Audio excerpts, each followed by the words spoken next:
How's it going, everyone? Welcome, Olier Gonzalez here. So, in today's video, let's take a look now at the data fetching, which is a common task that we do as JavaScript developers or web developers, and particularly using now React, right? And what are the tools that React allow us to do to fetch some data?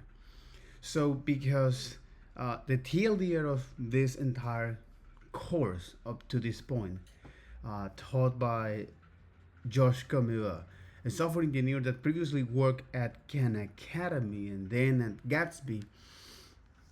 Uh, so the idea is to understand where the thing is coming from, which is who made this. So Facebook back in 2011, 2009, they have a particular problem because they have all of these different user interface. As you can see here, you can think of this as a particular user interface. This another one. So this will take you to the previous model in this case, or to the home, or to actually show this data. And any time that they need to, for example, is update a piece of information in one user interface, they need to do that also in the other ones, right? So this is not scalable. So what they did back in 2007, the R&D say, okay, let's create now this particular tool in JavaScript that leverages all of the 60 years of functional programming research, and by centralizing is all of that information in one single place, and any time that a particular UI update that state, those UI who access those state who have access to that, they will see those changes. So AKA will sync to them. So now with that in mind, so this works pretty well for defining user interface in particularly platforms, whether it's on the web or the mobile and even the WebLG, right? So in our case, on the platform, on the web, we look at how to create that. What are the UI primitive that we have on the web, and what React is doing behind the scenes when you create now this user interface. And when you create this, and when you call these functions, what it's doing React is creating now it's creating an instance of or the state of this UI at that moment. So we look at how to create this user interface with React, or these elements, React elements, and then see the difference of the GSX, or why do we have GSX, why it is so convenient for us to create or to write our components in this markdown and logic in one single file known as GSX. What is the difference between the HTML and also with the templated templated language like Blade, or from PHP, or Liquid for Ruby. All right. So, but in any case, and after that is see the most common things that we can do as, or that we need to do as JavaScript developers, which is how do we render a list of elements? How do we conditionally rendering elements? How can we now apply, in our case, style to these components? And now how this development looks like. What is the project structure? So you have now an index.js or TX, depending on the case, which is the entry point of where now React is going to mount your component on the document. The app.js or TSX, which is the home base of the app. So here's when you're going to define is what are the different components or providers or context or state of information that you want to share across different components in that tree-like structure. All right. And then you have now your components or your files, your ES6 models. Okay. And after I went through that and look at how you can also add now styles to your components via CSS models, and how you can now use, for example, React fragments to avoid polluting the DOM, then how do we now is deal with or handling user events. So again, we look at how we traditionally do that without React, just simple HTML, CSS, and JavaScript, whether it's using the add event listeners and attaching a function call, or passing a callback function, or by calling the function directly into the UI element, right? So, because in the React way, you just now pass a function's reference to that UI component, the React element, right? And it is up to React to trigger that function whenever that event is triggered by the user, right? So, and then this is when I look at the first and known as the core loop, quote, quote, which is one of the first, one of the first hooks that React gave us to, or the first tool that React gave us. Anytime that we need to remember a piece of information over time, and that is state. So this is state, what allows us to provide now this rich interactivity applications. And if you want to replicate this in your UI applications without React, you just use closure, which is again that go beyond the scope of today's video. But closures, what allow us is to remember a piece of information that live outside of the function scope. Closures are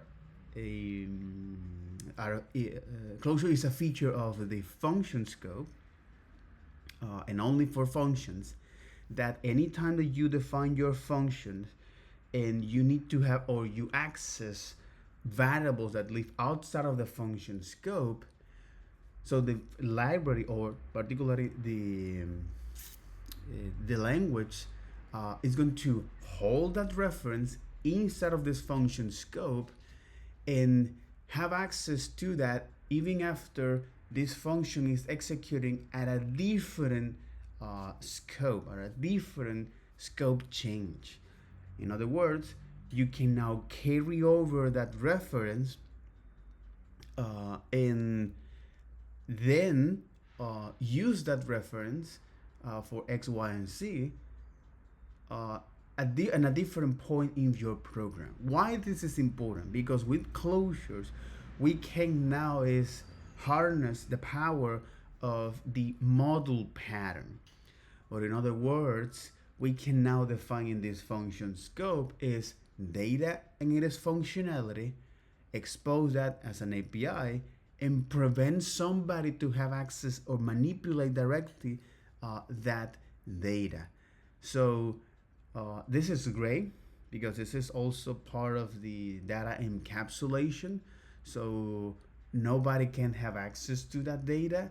And the only way to do that is through the API that you expose that. So you reduce the surface of, you reduce the exposure surface. So, but in any case, again, all of this is go beyond the scope of today's video, but it's important to understand that this is a particular tool that React gave us to, and any time that we need to remember this piece of information over time across our app, now we can do that. And if we need to update that state, there are two scenarios in React to do so. First is the when the page is load on the first on the initial load, right? And this is when now React is calling all of these elements and it appends to the DOM, right? And then you can see in this case is the UI, all right? And then when a component trigger a re-renders or triggers are a state update. So what happened is that React now say, okay, which components trigger this? Okay, is this one? Right, so let me now evaluate that function, and if that component contains more React components, I'm gonna continue to call that until there is no more component. And on each call is going to recreate or create, or I will say recreate, it's going to recreate is a new state or a new snapshot of those different user elements or these React elements.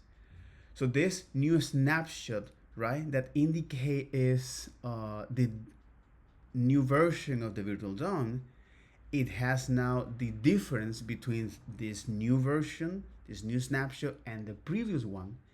And then on the render phase, it's going to spot the difference and then apply the bare minimum necessary DOM updates to the DOM, known as the commit phase. And when the browser detects those changes, it will paint that to match the UI. So the entire process is part of the core loops of React, because now this allows to, for example, is not only provide interactivity based on some user events. So for example, the most common one is anytime that you want to define a form to collect some user data, and here there are several different input types that you can, depend on the form, you can either let React or let React to control that input, or go with the form API. When to use each one of them is gonna depend. So this is more like a preference. So if you have a huge form, I will not go with again, it's very specific, but if I have a huge form, I wouldn't go with the I will go with the form API. Okay. However, if how so yeah if I have a small form, right, or if I have now an onboarding with small set of forms, I will choose to go with control input. So I will notify React, hey, I want to control this particular input. So most common inputs are, well, type text, password, and email. All right, all of them works with string, so they're gonna get you the value as a string. And there's some other edge cases like select or text context, where here the pattern you're gonna follow is, hey, give me the value, and when that value change, I want to listen to those via the onChange property. Okay, this is an exclusively pattern for React to have a unify as much as possible patterns for interacting with these inputs in a state. So this is known as the two-way data binding. Okay, so in any case, so as I mentioned, these common inputs are the type, the text, the type text, password, and email, and the select, the text content, and a particularly HK, which is the checkbox and radio button, which is interesting. I haven't seen any examples using that. A lot of people actually give that by settled, but in this case, radio button and checkbox, it is important on how you define, depend on what you want to do. So if you want to define is a list of radio buttons and select only one, you do or you use now a radio button or type text input type of radio buttons. You define now a label, and if you want to attach that label to those inputs, you use now HTML form and match that with the ID of that radio button. Okay. If you want to group, then you use now the name, and you set all of the different radio buttons and the same name. And for the checkbox, you can actually also define is a group of checkbox with the name attribute as well, and then match that input with the label using the HTML4 in the label and the ID, and that values must be the same. All right. So why this is important? Okay. Well, because this low level or this UI primitive are the reason why React first is so powerful, and second, it allows to now create a more complex application by starting it from the atoms, known as the the atomic design principles. Started by the atoms, all right, these which is the UI primitive, and then you start to create now molecules and organisms, and then pages, and then now sites, right? And as I look then at another common thing as UI developers or JavaScript developers is now how can we now dynamically generate UIs or IDs when we render a collection of elements, and why this is important, because React need to keep track of that for consistency. Okay, so this is when you can choose a math.random. I will prefer to go with crypto.get random UID because it is astronomically low. The odds to get a number or to get two new unique values at the same time. And then I looked at after we explore of this state, right? This ability that we have in React to store a piece of information over time and update that, right? It is important where this piece of data live, right? First, because it's gonna trigger is, so when that state update is gonna trigger now a rendering, and AKA is going to call all of the subsequent elements down the tree. So it matters where you put it, all right?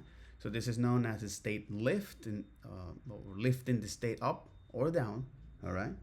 So it matters where you put that state, and because as you're starting to create now user applications and web app, it falls into three categories. Whether it's some basic blog and landing page, all right, where you don't have too much of a state, all right, and then you have is this heavy client side applications like gaming, for example, when you need to keep track of a lot of piece of data, and this is when we use now is tools like Redux as state management that allows to define is a huge piece of information as an object, right? And then update each one of those independently, right? Wherever we see fit.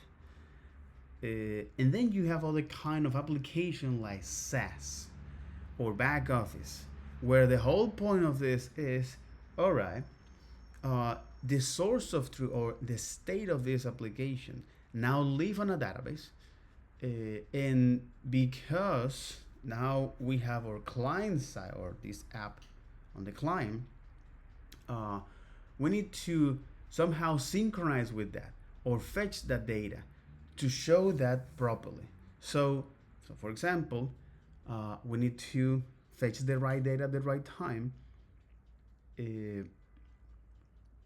somehow revalidate that state, so we don't have any stale data, catch that response because we don't want to hammer in the API, and find a way to predict this request, and how it will resolve, right? This the optimistic UI updates, and also the pagination. And all of these five problems are relevant to the network issues. So, what it means is, now that we have this, okay, this now enters into a different set of problems. Despite that Redux has this extension known as the RT key, Redux RT key, right? Which now try to cover this kind of issues, right?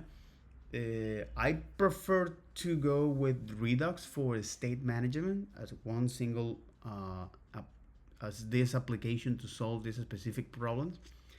And for network related issues, go with whether it's Apollo or yeah, whether it's Apollo or yeah, Apollo client, SWC from Vercel, or React 10 stack. Again, all of this trying to solve is this network related issue. Why this is important?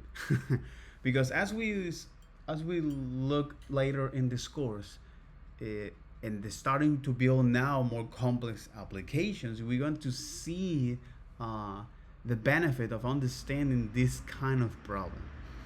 So I also look at how to create a worldly game, which is to make sure to you for you to understand now what React is capable of by creating this. That's a very interesting game. This 6 character long, or this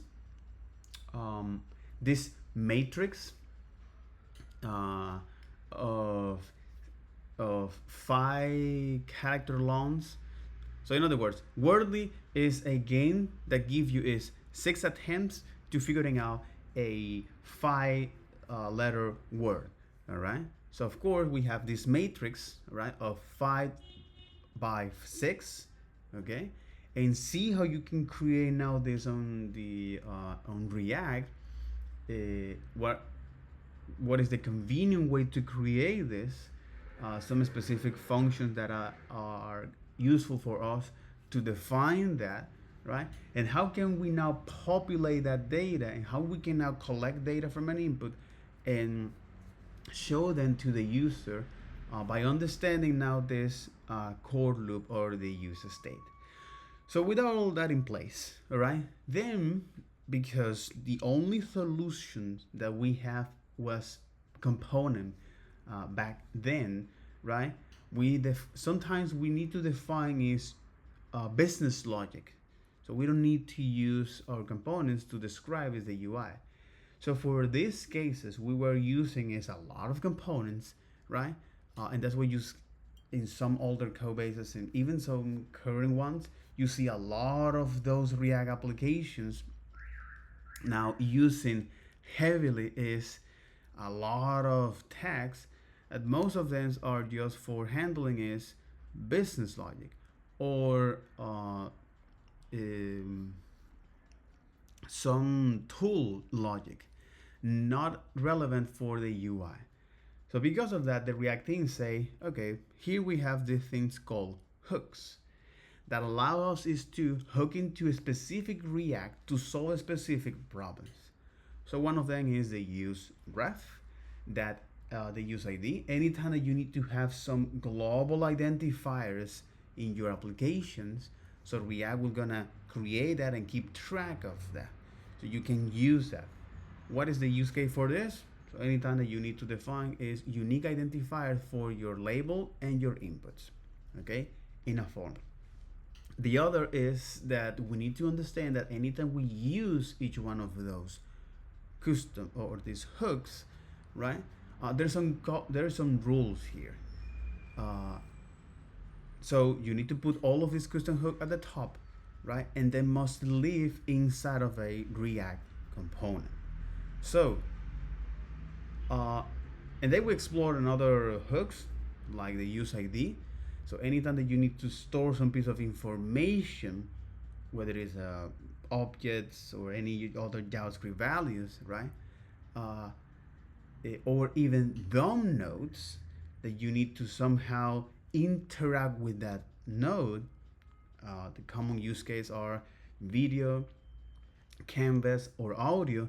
You can select that, and then whenever you see fit, when the user interact or when there is an event, you can now, for example, if you have an audio, hey, I want to play this, or I want to stop playing this, right? Or I want to now render this canvas. So that's great. Because it illustrates the specific common use case on this React hook, right? I also look at the importance of understanding this immutability and the case of a snapshot, which is just to make sure that anytime that you update an state, React, what it's doing behind the scene is calling this state and creating is a new space in memory, aka you're having now a new snapshot of your UI. Why React is doing this? This might go beyond the scope of today's video, but anytime that you need to provide or pass some complex data or state in your React application, always generate is the new state and pass that to your setter function. Why is that? That go beyond the scope of today's video. That's a very interesting topic. If you would like to dive deep, this has to do a lot with how now JavaScript, the language, actually compare values and how it coheres value, and how you can now ask a question or a simple question. How do you now, if you have now on two objects, how do you make sure in the most fast way possible that each to spot the difference, all right, and they only apply the bare minimum necessary DOM updates? So the simple answer is that just give me the new state for that. I would like to invite you to go deeper into that. That's a very interesting stuff. So, having said that, when I look now another hook known as the custom known as the effect, all right? So anytime that we need to run a specific script or function, right? After every render, we have the use effect. So this has a particular shape, so you can pass now as the first parameter is the function callback or a function that you want to run, all right? And if you don't provide anything as the second parameter, this function will kick off after every render. Sometimes this is so you don't want that, so you just want to run that only once. So that's why you pass now the second parameter is as an empty string. But also sometimes you do need to only run this when a piece of a state change, known as the array of dependency, as a second parameter. So what is the most common use case for this tool? Well, anytime that you need to synchronize with an external system, you use now a use effect. So I look at, for example, how you can now update a piece of information, whether a source of truth in your React component, in your React application, and if you want to update that, for example, the document.title, right? So you can do that, right? Using now an effect. Or if you want to know what's happened when a state change, you want to console log that, you can also look at that. That's right. But again, the most common cases to use this is whether if you now subscribe to global events or fetching data or reading and writing uh, uh, the local storage, right? Or running some timers here. This is the most common cases. So I look at them, right? By uh, creating or by synchronizing with, for example, so by synchronizing my React application with this external source of truth. So, for example, window does resize, event, global event, or uh, the the mouse move, or the interception observer. So, as I explore how to do this, and sometimes or yeah so after you synchronize with this, we also need to desubscribe that, right, or unsubscribe from them.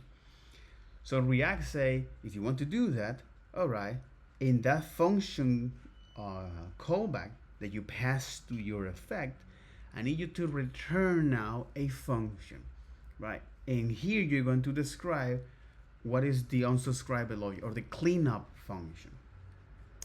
So why this is important? Because if you subscribe now to, for example, a mouse move event, global event, and you don't desubscribe that, anytime that you enter to these components, you are creating now is a long running process.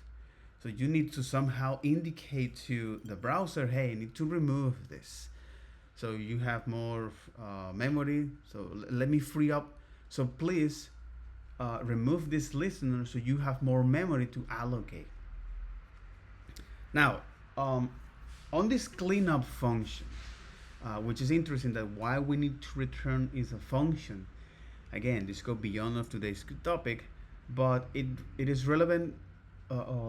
This is a concern of the functional programming, and why it's important to understand this concept like higher order functions and passing a function as a callback, returning a function as a callback, why this is useful in the anatomy of the function, what a function means in JavaScript, which is a value, and what happens when you consider a function as a value in any programming language, which is uh, now this set of instruction in your functions, when you assign to a value or a variable, this will act now as a token that you can carry over across your program. And that is why my bending stuff is quite interesting, because it enables us to carry over functionality in a single identifier,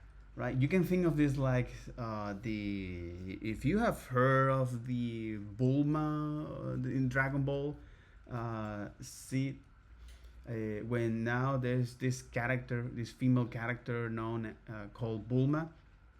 So she throw a lot of pills that do marvelous stuff, you know. So she have one pill that throw it away, and that becomes like in a house or a motorcycle or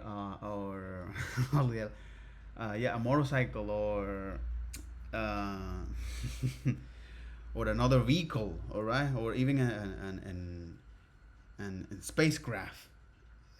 So yeah, that's that's kind of the thing here with this pill, or this the analogy here is that you have now this pill, right? This is now a functionality. And when you hold or when you assign that to an identifier, you see, okay, now I can carry over this functionality across different part of my program and reuse that. So, with the cleanup function, this allows to unsubscribe to this global events or to this external system, right?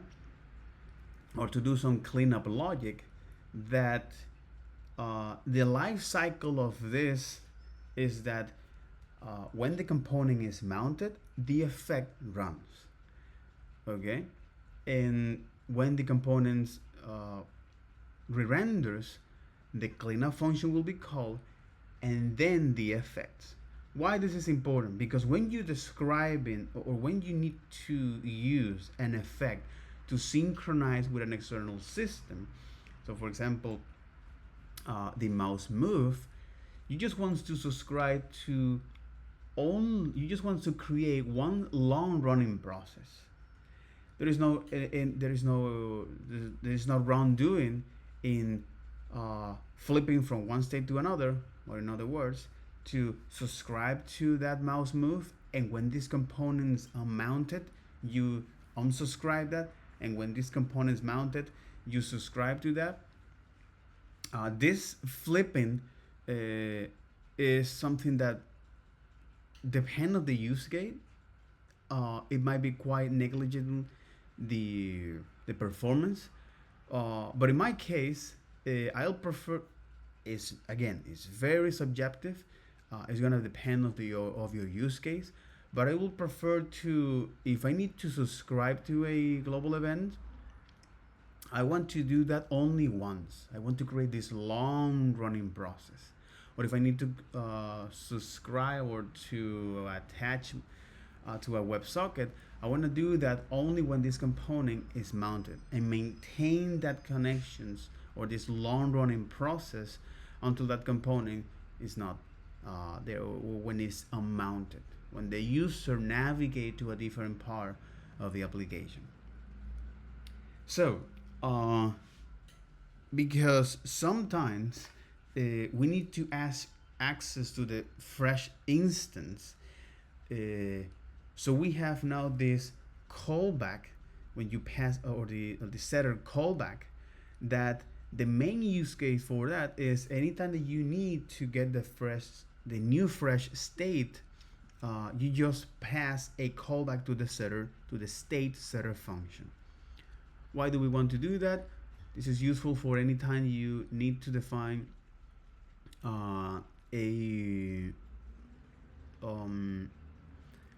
any time that you need to use an effect, all right, and you don't want to pass now an array of if you don't want to pass, or you don't want to define those state in your array of dependency, right? AKA, you just only want to get the fresh new version and update that according to your effect. So okay, so things started to make a lot of sense here, because the next topic is one of the I was anxious about that, to talk about that, which is custom hook. The two advantages of this is we can now is put React logic here, all right, in one single JavaScript functions that we can store in some specific file. And the other is that this allows to define is app behaviors. So this is a very interesting stuff, because by using now this custom hook and put that functionality into one single file, a lot of the times we can reuse that logic. So this custom hook, what it does is put this React logic into one bundle, and then we can reuse that across our applications. It is also, there is some libraries out there that help us to deal with this kind of, or to that we can use this convenient hooks. All right, I will say that that's that's something that can be problematic, because if you don't know what these custom hooks are doing, so you are in trouble. So the idea is just to understand what these custom hooks are doing, replicate that behavior, understand that, because that will solve your problems, your understanding in how specific hooks works.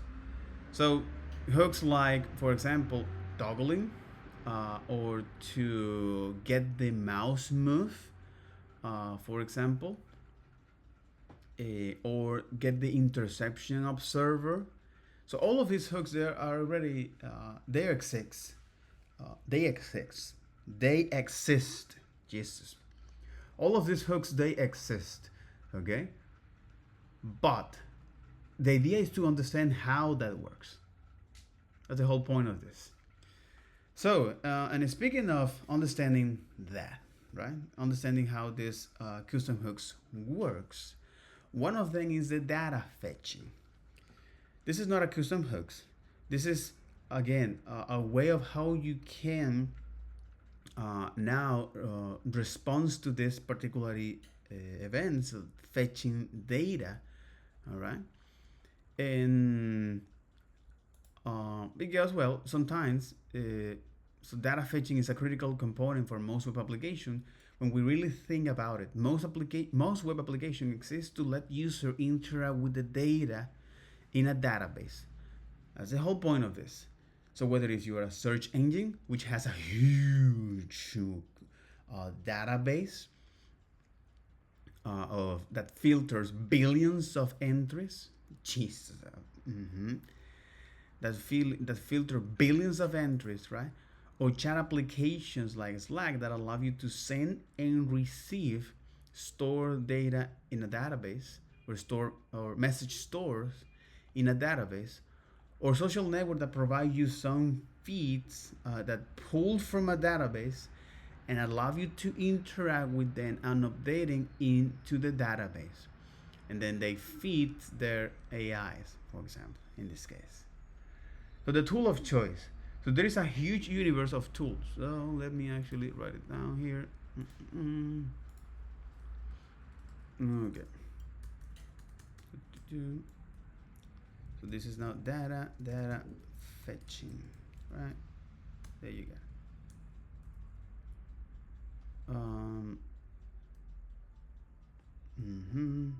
Let me put it this way. Yep.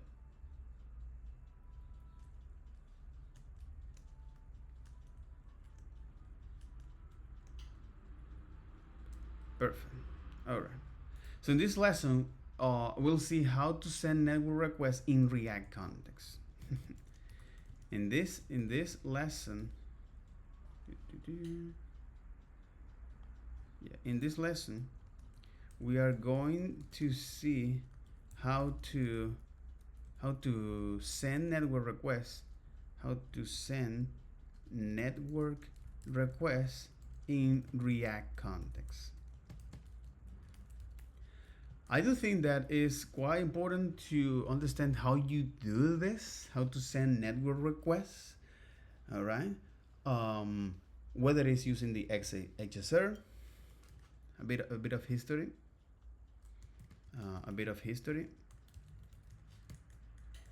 Okay, a bit of history. Before Fetch API, we have XML HTTP requests. Let me actually now pull the yeah, this one.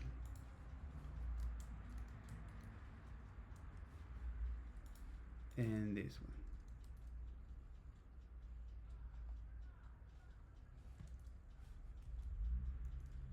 This is the living standard, bro. All in one. The living standard and the Fetch API. Okay.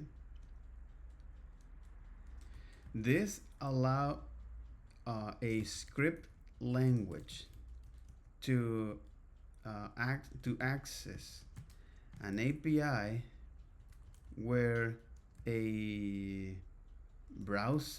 user agent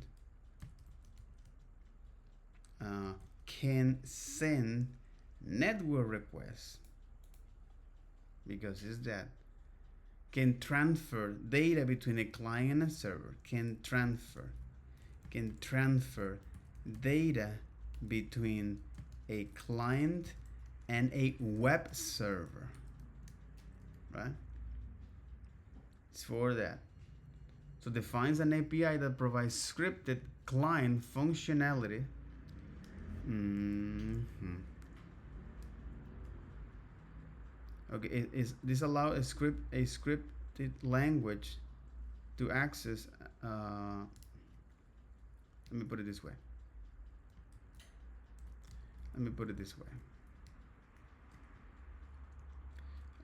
Allows a scripted language or scripted client. It allows a scripted client. That's interesting. They call it scripted client because it can be whether it's any script client functionality. Okay. So allowing a script client functionality and a scripted client functionality.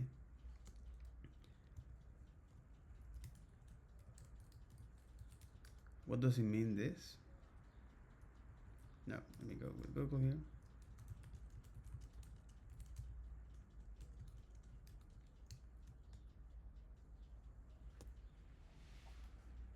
The scripted client functionality refers to code, most commonly JavaScript, that execute directly within the user web browsers.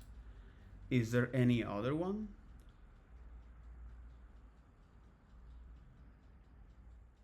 Mm.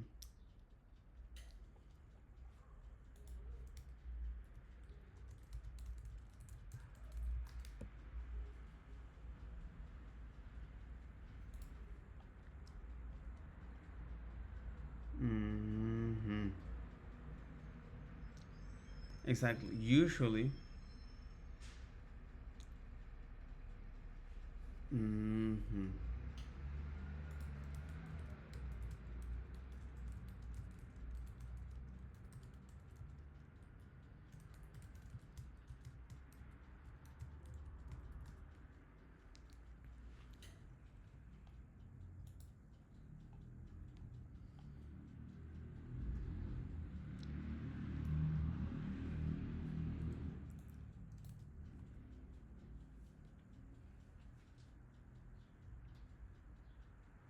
Common types include ServiceNow client script, NetSuite client script, web-based JavaScript, and load script for individual users. Oh, this is interesting. Mm-hmm. Mm-hmm. Mm-hmm. Command line clients. Tools used for automating HTTP requests with authentication. Mm-hmm. Mm-hmm.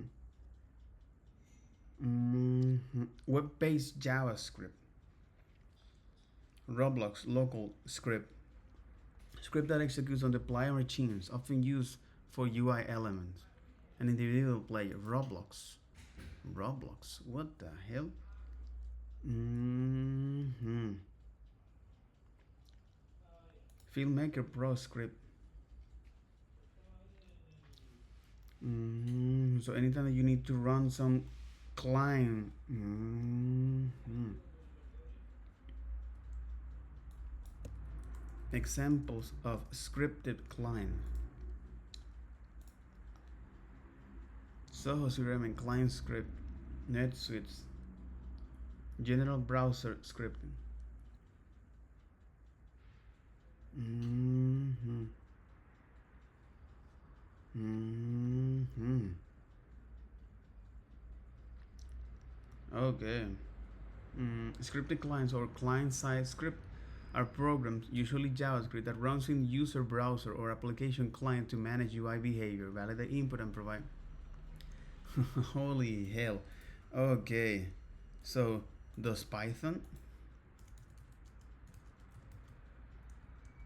It's a program.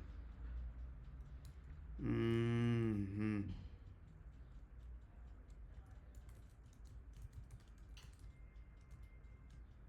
Does scripting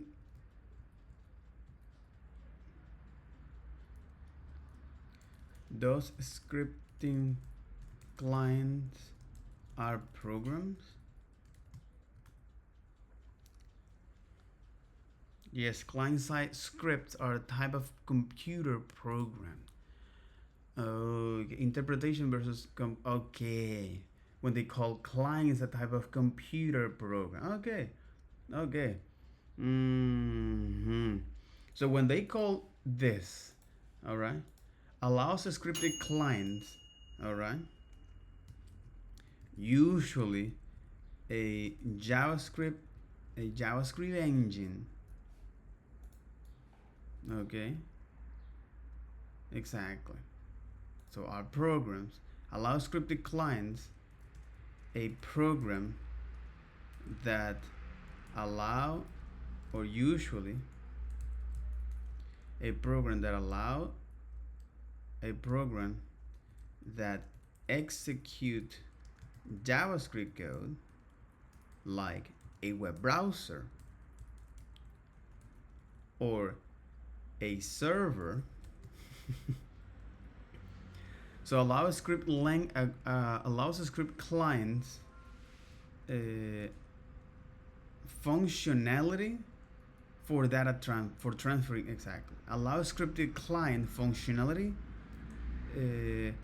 for transferring data, for transferring data between client, exactly, between client and server.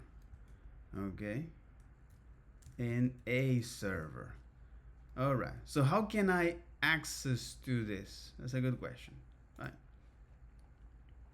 How can I access to this? I just want to have examples again.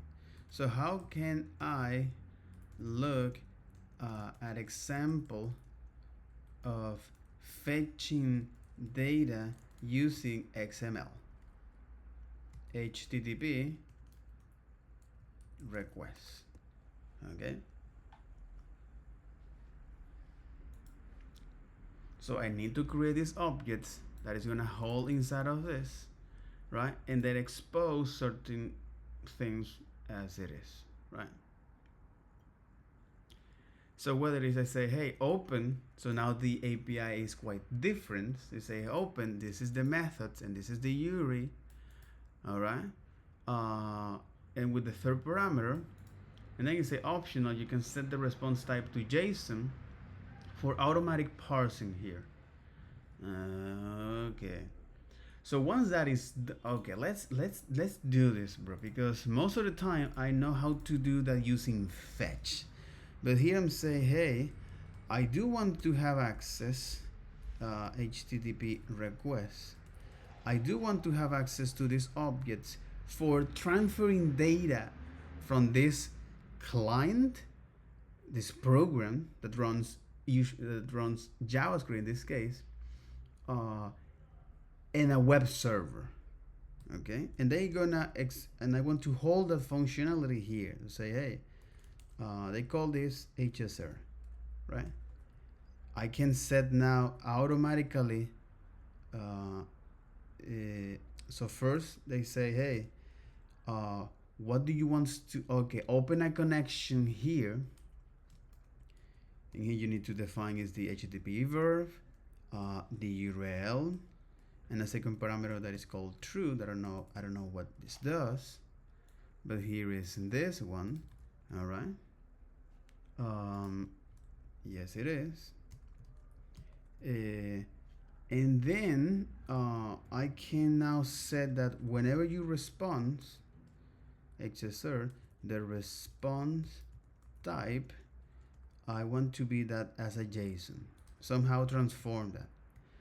So because this is event based, I have now a method called onload that I'm going to assign is a function and on error here. Okay. So on load, it say I'm going to assign this function here that I want to run. It's like a callback function, set up an event handler for the request is complete. Exactly. So when this event is complete, I do still have access to the HSR, and it say, hey, check if the request was successful. So if this is a status greater or equal to 200 and HSR status less than 300, all right, it means that it is a client success. All right, so here I do have access to that information. Access data, or the response in this case, response, okay, and then I want to now hold this piece of information here. This is data, and wait a single moment, bro. And then now show is that piece of data, right, as a JSON. However, if there is, this is if there is. If it's not, I need to handle is the other cases, right? It's a console log error fetching the status and text. Okay, this is on load. So what it's doing is just passing a callback when this is getting triggered. So in other words, I don't call this. Whatever, so whoever is calling this function, it is under here. I can also define is a setup for handling network events like this, but because these two events are not going to be called by myself, they're going to be called is by somebody else, which is in this case called by the send methods. So if I do this, you say, hey, there is a network occur, right? API / network error name not resolved. So it's like that doesn't exist. Yeah, I don't have that, but let me see some do me data, do me JSON API, right? For example, like this.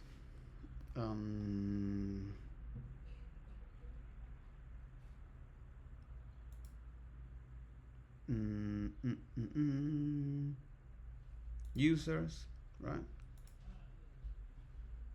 So this is now the URL on the users, right? So you can do that. Is where it was here. So I can do now that and call this, and say, hey, this is users. Let me refresh this site here. Let me do this here. Oh, no. Let me do this here. All right. And now I get all of this piece of information, right? That's interesting. That's interesting, right? The problem with that is that because this is an asynchronous function, I don't know when this is resolved. I don't have any mechanism. It's up to the API to decide when the data is available. All right. So it's somehow it's gonna call onload. When I call this function send, I'm not calling is a function directly. Is the XSR that is gonna call that function for me. All right. Good. This is the way of how you can now transfer data from a script client, from a scripted client to a web server, or AKA from a client and a web server. This is the old way of doing this. Holy moly, bro. I do find this interesting. The only thing is that I don't know what this send is doing. That'll be a good way to know about that. All right.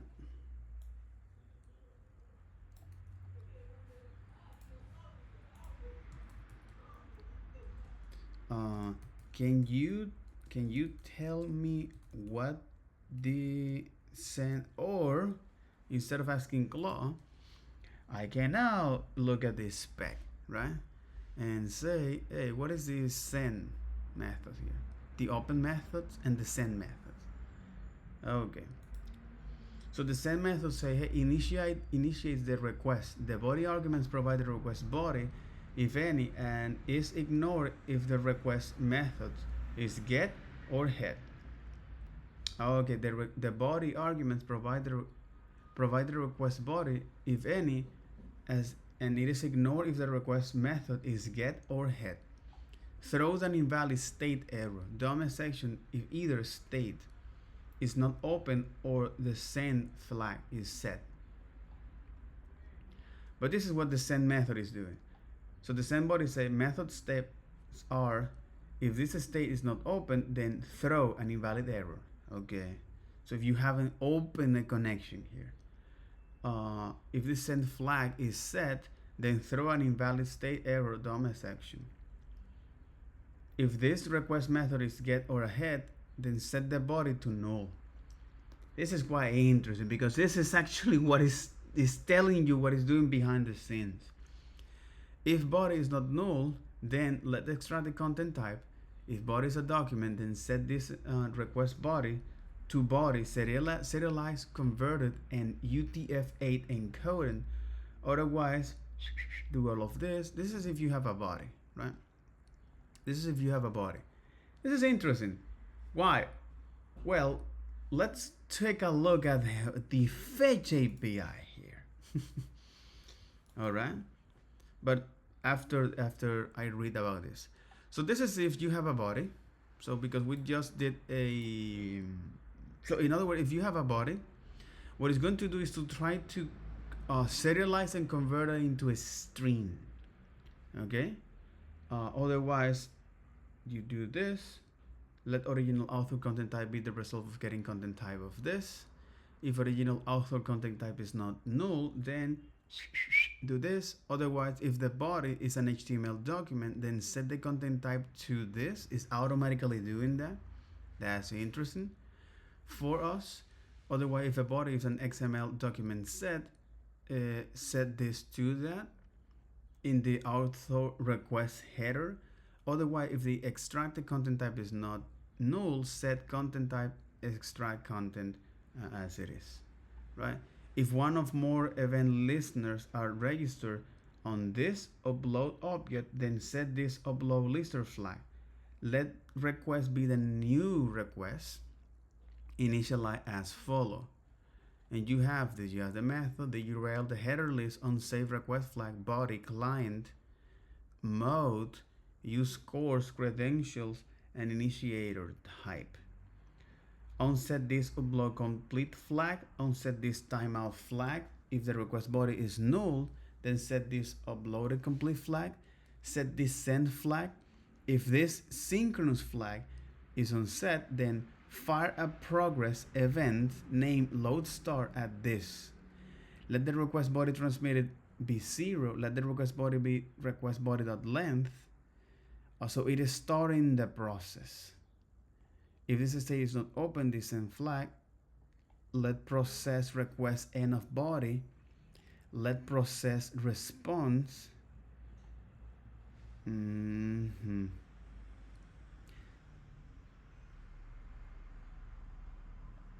so this set this fetch controller to the result of the fetching. Let now be the present time. Run these steps in parallel. Otherwise, if this synchronous flag is set, let's do this. To handle response end to end of body. Handle this to handle errors and the request error step. For web developers, non-normative. Client.abort. Cancel any network activity. So abort this fetch controller. But again, it's telling you what this thing is doing. All right. Again, this is something that is not part of the JavaScript. It is part of the client, my friend. So it's up to the client that implement that behavior for you. That's interesting because on the fetch API here, right? When we, for example, now call the main fetch. Let me see, is this one? Data URIs. I think it's this one. Main fetch.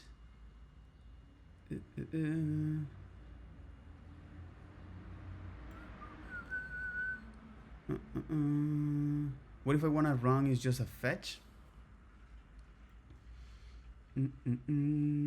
This is the infrastructure.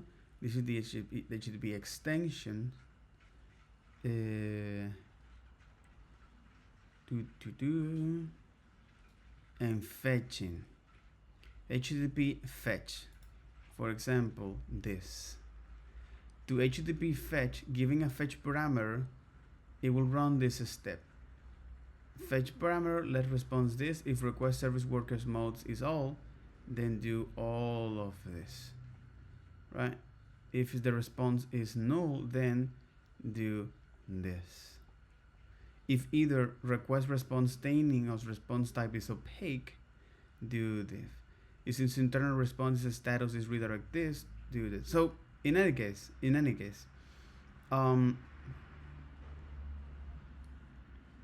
this is how now the fetch is working behind the scenes. All right. Okay, this is what the fetch is doing behind the scenes. But I want to know is a particular example here, because you have fetch API, headers, body, maxims, background reading, using fetch in other standards. Okay.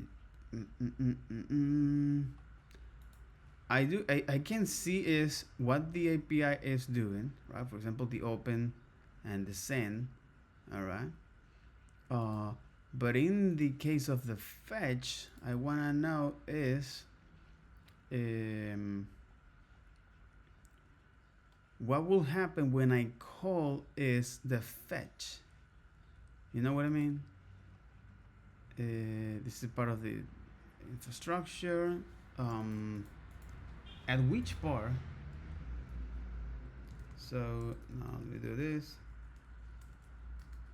Now, at which bar of the describe what the fetch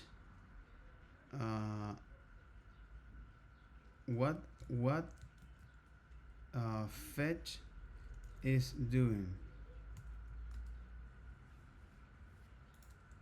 Oh, there you got it. AI.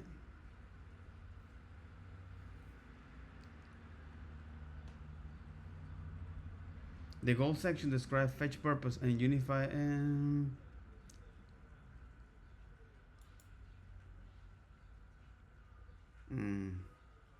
okay.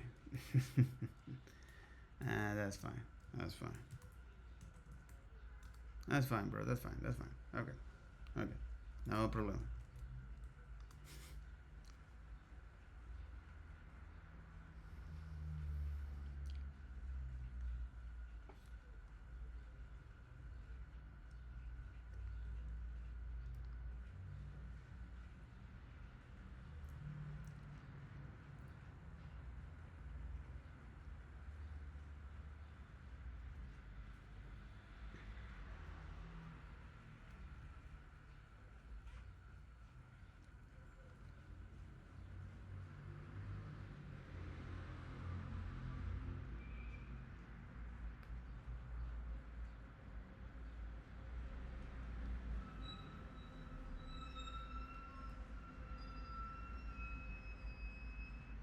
Preface. Okay. Preface.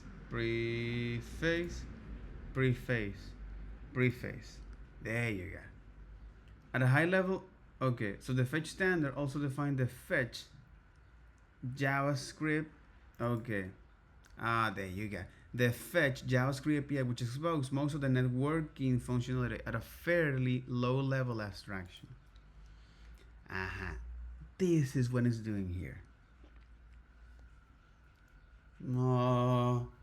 Mystery solved, bro. Mystery solved. Mystery solved, bro. Fetch input and init. So let me P the promise. So now it's creating is a promise. It's using no JavaScript here, particularly because this is part of the web API. And let request object be the results. So that's interesting because this is exactly what the fetch is doing, right? What the fetch is doing, it creates now a promise. Let the request object be the result of invoking the initial value of the request. If it throw an error, reject P with it and return the P.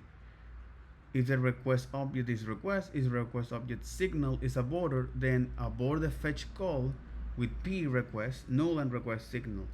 Let the global object be the client's global object. If the global object is service worker global scope, let response object be null. So what am I looking at this? Let the be control null at the following abort step. Set the controller to the result of calling fetch given the request of process response. If locally aborted. If the response aborted flag. If the response is a network error, then reject with this. If set response object to the result of creating a response. Okay, set response object to the result of creating a response object. Given response immutable and relevant realm. Resolve P with the response object and then return P. So it's actually is describing what this thing is doing, right? It's describing what the thing is doing to abort a fetch call and so on and so forth. So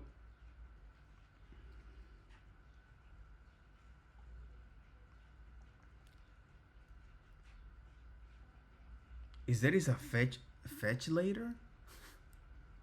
You have a fetch ladder later. You have a fetch later. That's mind bending. You have the fetch and the fetch later. What the French those? My report is not defined. Yeah. Because I'm sending is now a report to that, but I don't think that actually will work. Exactly, that is an example here. Fetch later. Methods are in. Okay, you have also fetch later under garbage collection.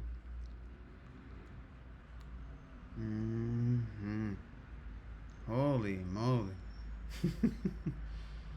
Data URLs and then you got holy moly.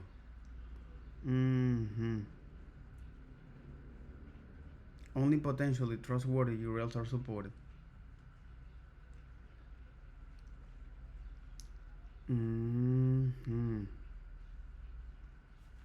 So what's the difference? Okay, so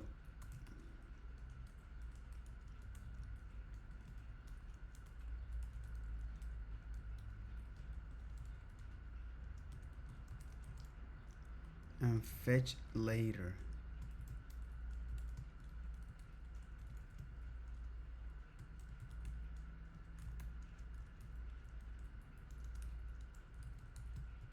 Okay, fetch later. That's interesting. Fetch API, but fetch later. Fetch and but this is an experimental feature, bro. API enables the developer to request a deferred fetch that can be sent after a specific period of time, or the page is closed or navigating away. Exactly, this is an experimental technology, bro. Okay. No. If this is an experimental technology, good. I don't wanna know about that. Exactly. Request happen right now. Request the response, promise base, you wait for and handle the result. Standard way to make HTTP requests in modern JavaScript. You only get fetch later result object with an activated boolean, whether it was sent. Browser handles sending the request and even if your page is already closed. Mm-hmm. Fetch later wants to do that is for analytics and telemetry, performance metrics, logging and reporting. Mm-hmm. Why fetch later? Before fetch later, sending data when user left a page was unreliable. You son of a bitch. You want to send data when the user left a page? Holy moly, bro. Navigator.send beacon. Regular fetch would keep alive before unload and unload events. Events are unreliable, especially on mobile. Mm-hmm. Okay. So in other words, we get into the rabbit hole here. We're getting into the rabbit hole here. Just wants to put this thing here. XML HTTP request example.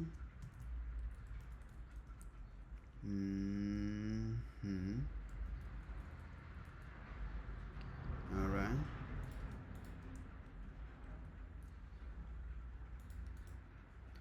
Okay. Holy moly, bro. Okay, so now things started to make a lot of sense. But a lot of sense. Holy moly, okay. Alright. Okay. Okay. That's filling the gap, bro. Now I'm filling the gap. Okay. So, there is a huge universe of tools out there to manage network requests for us.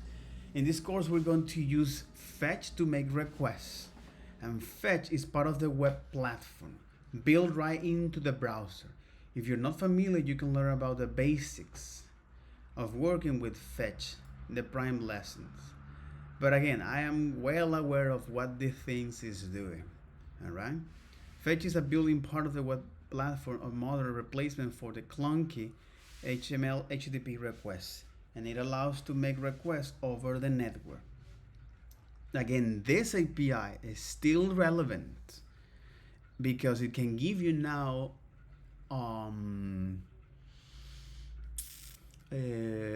so you can get feedback from data transferring and how long it takes and how much you have downloaded. So yeah, retrieving data. So you get this, right? So we're calling fetch with the API endpoint with this. Fetch is a promise base. So as you look at this, it tells you that, right? It creates now a promise for that. I'm not gonna dive deep into the details. We wait for this response to resolve with await on response if the object describes the response if it include as it is. Perhaps the most confusing thing about fetch is that the response.json also produces a promise. And why do we need to await that call? We already have the response. Well, here's the thing. It is possible for servers to stream the response if JSON payload is large enough. It might come in multiple batches. So even though we complete our round trip to the endpoint, to the API endpoint, we might not have the full response yet, because if the payload is large, it might come in multiple batches. Okay, then it is possible for server to stream the response. So in practice, response.json usually resolve immediately, but we nevertheless needs to await for it. And the request options. By default, Fetch will send a GET request. But what if we have to send a post? So we have to be explicit about it, right? Hey, always, this is interesting, okay?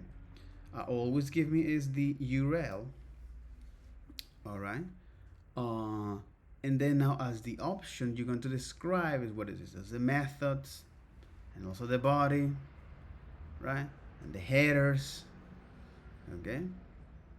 Authorization headers, query and body patterns, This is when you now describe as part of the URL and you pass to that to get some data. Query parameters always start with the question marks, and key values are separated with an ampersand. For body patterns, we can include them in the fetch option as well. And we need to stringify this, right? It's becoming increasingly popular in React community to use third-party tools like React Query or SWR to help with network requests. So in the lesson that follow, we'll see how SWR can augment our fetch requests here. Prerequisite. This lesson will focus on how to use fetch in React context. There is a fair amount of assumed knowledge here. You must know what synchronous and asynchronous code is, promise, async and await, HTTP methods. Let me just do, oh, okay. I think that you have something there.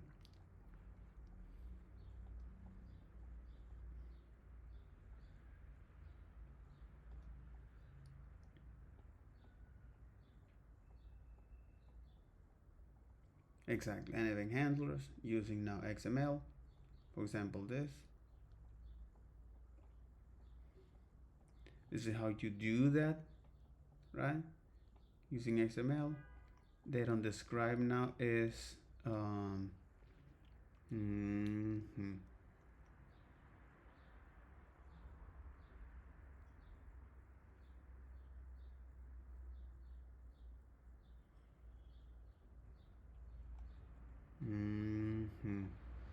and then now describing is this with XML. Okay. XML HTTP requests. Okay. Exactly. Introducing to asynchronous JavaScript. And then what we have now promised. Okay. And then implementing promise-based APIs. Right?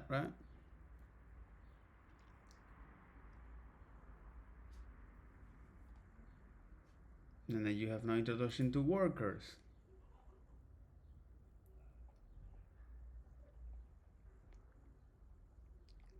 And then challenge animation sequence.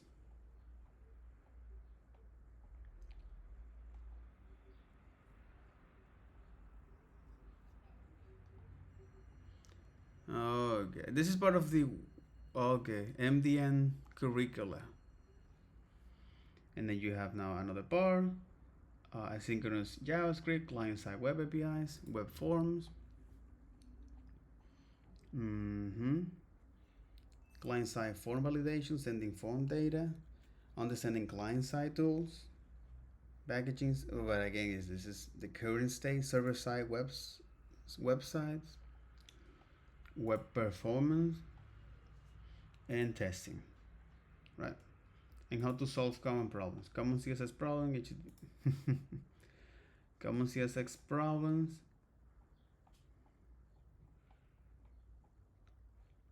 and common HTML problems.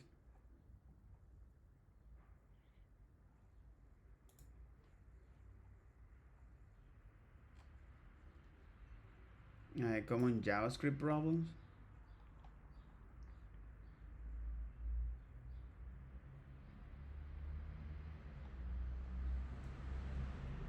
Semicolons.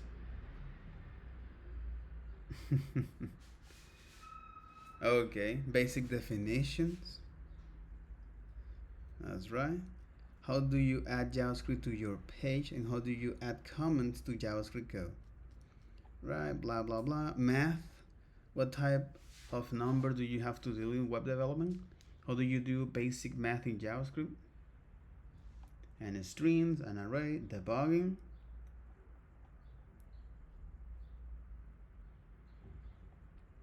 Looping iteration, intermediate use cases, function, object, JSONs, events. Okay, that's interesting. Async and await. In this lesson, assumes you're familiar with JavaScript promise. You can learn more about this. here. So the basic idea is this. Let's suppose we want to write a function that copy the URL's user clipboard so they can easily paste it and go. The following code looks good. Like this. You say, hey, clipboard, this, and the dot then. Now here's a problem. That write text produce a promise. Like this. Promises are asynchronous, meaning that they don't block the code, or program doesn't wait to see if the operation completes successfully or not. It immediately goes into the next line. This means that our program will always return true. Success. Exactly.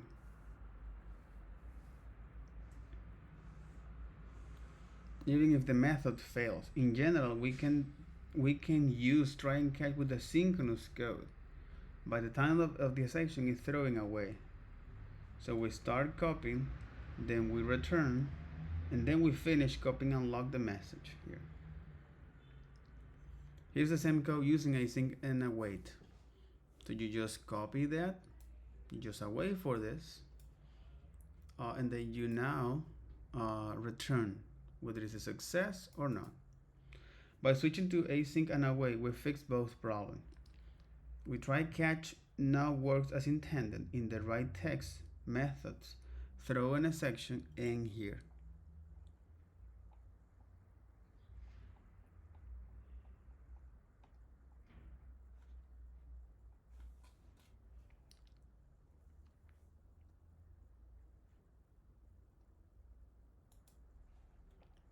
Then you have the HTTP methods. Yeah, just to describe that.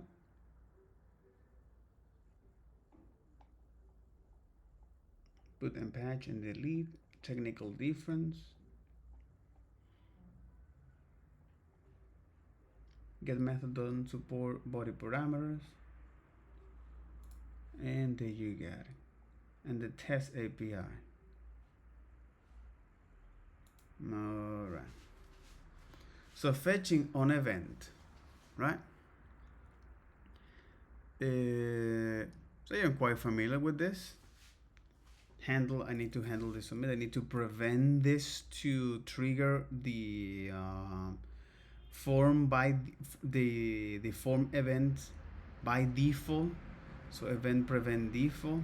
And then what it's doing is to say, hey, fetch the endpoint, right? And this is the thing that I need to pass on. So I'm going to describe is the methods, also the body, but here I do want to stringify this because otherwise the browser trying to attempts to change that. All right. And when we do this coercion, is not doing the way we expect that. So here we're transforming this data into a string that can be sent over the cable. Then you have now the JSON, await respond.json here, and then you are able to see that. This is all in this JavaScript function, in async JavaScript function, right? And then we now add some states to this. All right.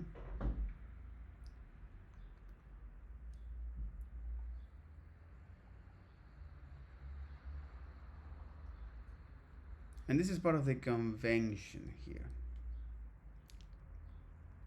So when this state change say, hey, or there is a success.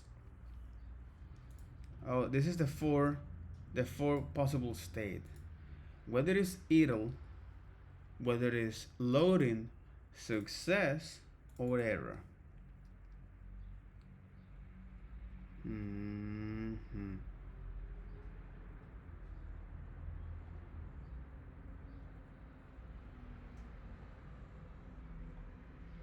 catching unexpected errors. In this example, we're handling expected errors by checking the value in the JSON response.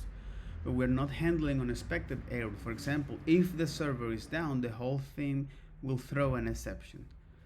To guard against this case, we should also wrap the fetch request in a try catch.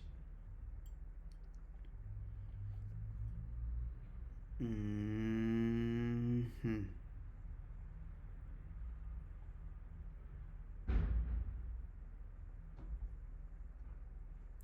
So fetching on mount.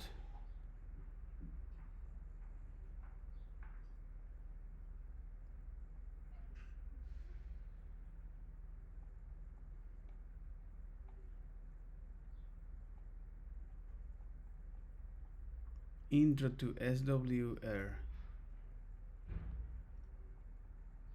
Okay. Still will revalidate, because now this will give you is several of those custom hooks. Here's an MVP implementation. Feel free to poke up and prod at it. We'll go over how it works below. Mm-hmm.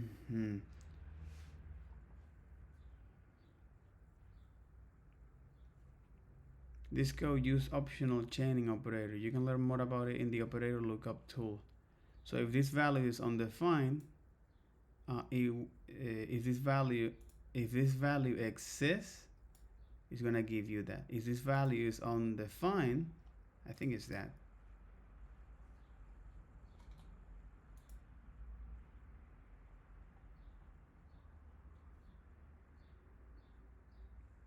The difference is that it is safe to change. If at any point a nullish value, null undefined is surfaced, the chain short circuit and returns undefined. It can also be used in coupled surprising and neat ways documented below. Some object prop.things cannot read property of things of undefined. It's like we throw an error. Okay, if one of them is undefined, it will throw you the undefined, which is a falsy value.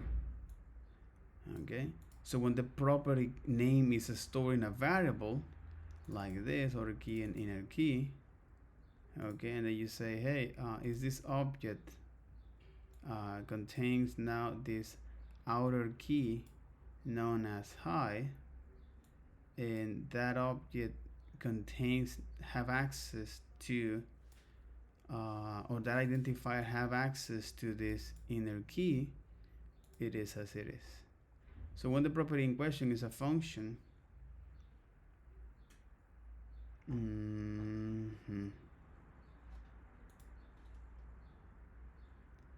but again, it say if the object access it or function called using this operator is undefined or null, the expression short circuit to undefined.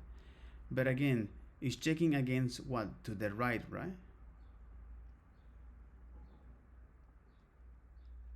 The operator is like the chaining operator, except that instead of causing an error, if a reference is nullish, it will short circuit into undefined. This results in a shorter and simpler expression when accessing chaining properties when the possibility exists on that. But again,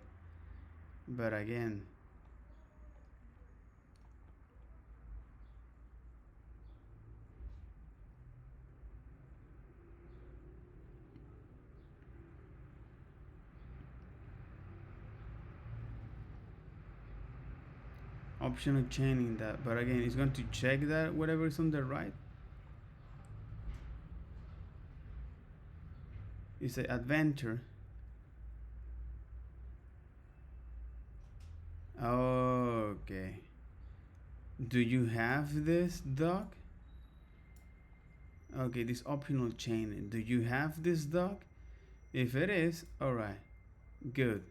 Okay, but it's at the current. Okay. It's at the current that. Okay. Do you have any data? If it is, okay, let's go into now access to the temperature. If you're not, instead of throwing an error from property X based on the property access, now return is an undefined. Okay, makes a lot of sense. Good.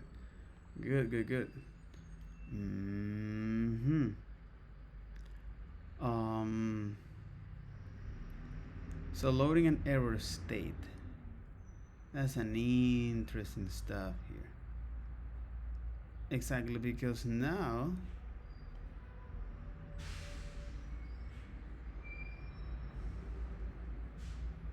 throwing an object is conventional in JavaScript to throw an error like this. When working with SWSR, however, I prefer to throw the JSON object here. Again, it's because this custom hooks, that's a interesting here. It's because this custom hook, right?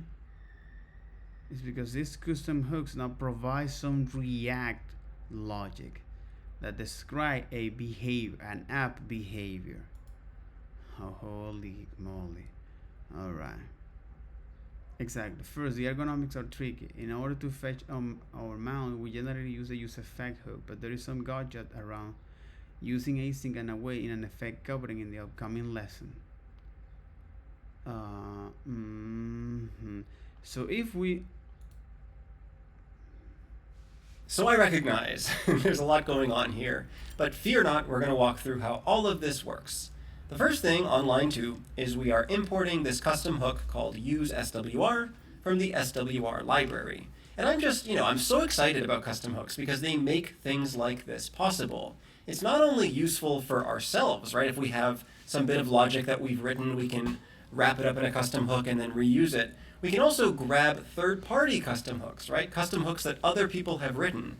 And in this case, I expect the team has spent hundreds, if not thousands of hours building and optimizing and battle testing this hook. And so it's really cool that we get to import it and use it in our code like this. And the way it works is that we call the useSWR hook and we give it two things. The first thing is a key. This is meant to be some sort of unique identifier for the particular API route that we want to make a request to. Okay. Unless you're using GraphQL or doing something kind of funky, you want this to be the endpoint itself, right? The location that you want to make the network request to. The second thing we give it is a fetcher function. And here we hit probably the biggest misconception around libraries like this. I think people think that if you use a tool like SWR or React Query, that it totally abstracts over the data fetching process and it manages all of this stuff for you. When in fact, as you can see, we're doing a lot of the same work we were doing in the previous lesson when we were making a request without any sort of library. Tools like SWR are meant to be agnostic when it comes to the actual process of fetching data over a network. So you can use Fetch or Axios or any tool that you like for actually making the request. The difference is that we're packaging that stuff up in a function and we're giving this function to the library. And so useSWR is going to decide when exactly to call this function and what to do with the returned value. Now in this case, we're making a request to the endpoint, getting it as JSON and returning it. And so whatever I return from this function, in this case this JSON object, will become the data variable inside this object that we get back from calling this hook. And we can see in the console we have an example. We have OK set to true, and we have temperature set to 19. By the way, I should say, I didn't really build an entire backend weather API that knows real temperatures. So this is a random number. It's meant to be a number that is realistic in terms of temperatures here on Earth in Celsius. But yeah, just know that we're not literally fetching your local temperature here. Once we get that data, we're getting it as the data variable from inside useSWR, and then we're using it to control the rendered output like this. And so if we think through the entire flow, this component mounts, we call the useSWR hook with a unique key and a fetcher function. SWR is then going to call this function, and it's going to provide the key as the first parameter. Now this might look a little bit silly, because this variable and this variable are the same. They're both this string right over here. And so I could just as easily not have a parameter and use this kind of all caps hard-coded endpoint within here. We still get the exact same result. The reason that it's generally preferable to do it this way is that it keeps this function being really generic. It isn't tied to this specific endpoint.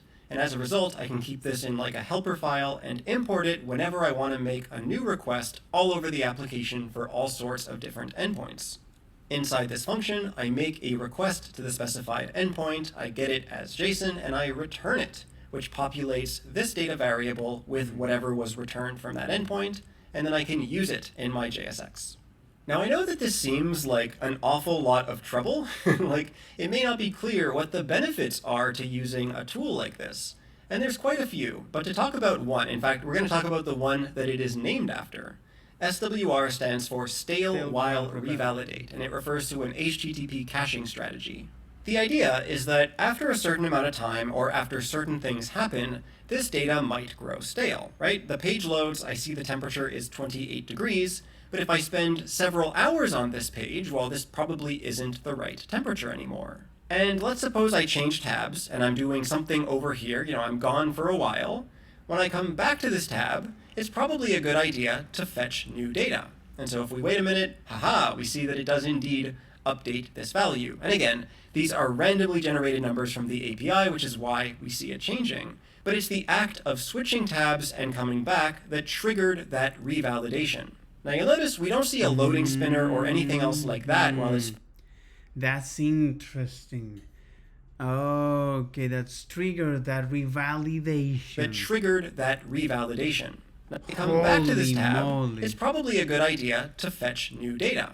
And so if we wait a minute, we see that it does indeed update this value. And again, these are randomly generated numbers from the API, which is why we see it changing. But it's the act of switching tabs and coming back that triggered that revalidation. Now you'll notice we don't see a loading spinner or anything else like that while it's fetching new data, because it chooses to show the stale data. That's why stale while revalidate, right? We're revalidating the data, but while we're doing that, we're keeping the stale data so that the UI always shows something. This is exactly the sort of problem that gets really annoying if you try to solve it by yourself in terms of when should I do this, right? What are the heuristics I should use to control that? And granted, the library does make a lot of this configurable, so you can choose exactly when you do and don't want this to happen, but it's just really nice having a library that manages all of this complexity for us. Stale while revalidate, bro. Okay. Stale while revalidate in Apollo client.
It says fetch policy enable stale while revalidate cache and network.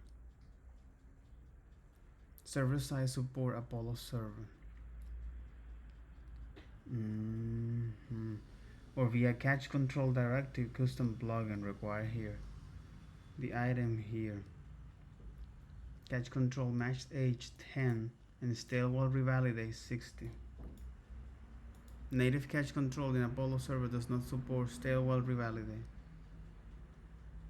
You need a custom plugin or manual header setting. Comparison with React Query.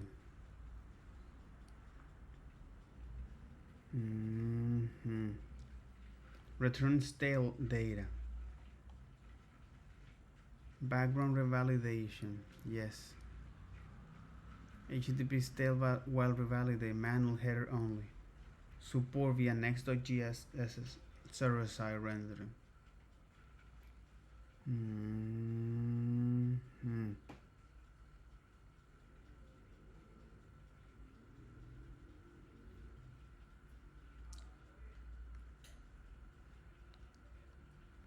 But it can be effectively emulated using Apollo's built-in fetch policies and cache management. Okay, here we go with caching stuff and like that. Holy moly. Use stale while revalidate.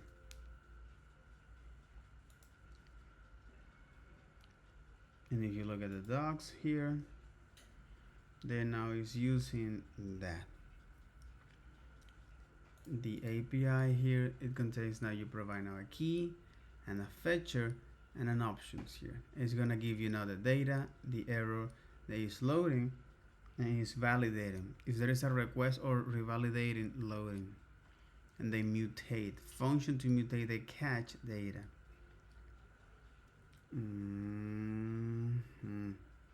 And all the other options here. But again, this is a custom hook, bro. That's a very interesting stuff. It is a custom hook.